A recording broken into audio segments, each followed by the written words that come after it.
I hope this film will be of use to you. It was, in fact, a written piece to start with, but I always thought it should be a film because it's an injury, unfortunately, that does happen quite often in a flock.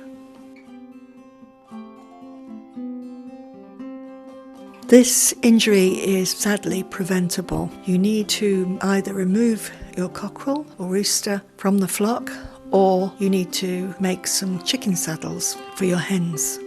In this case, however, we didn't know this was going to happen, so we were faced with these two wounded hens. Having assessed that neither of them were in immediate danger from the wound, I then went on to assess them for shock.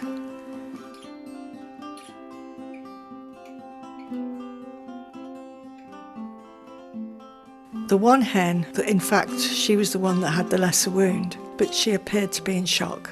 She'd got sunken eyes, her wings were low, her tail was lower, her whole body was hunched, and her comb had lost a lot of colour.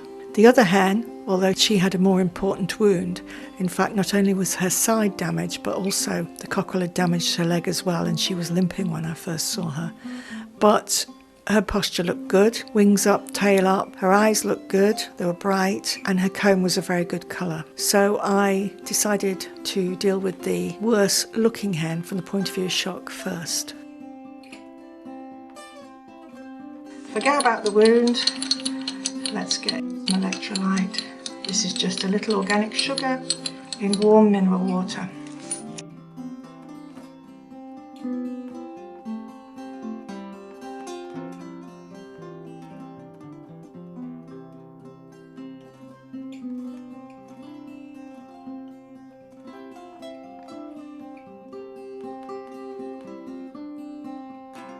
I washed the wound, well, rather I dabbed it with my wound wash, and I then went on to pack the wounds with clay.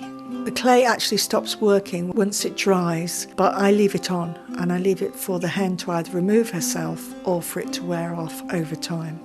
Unfortunately, I was correct in my assessment of the hens, and the one with the less wound but in shock actually didn't make it through the night. The other hen, this is her 8 weeks on, made a complete recovery. In fact, my neighbours were so impressed by the clay that they called her La Miraculeuse.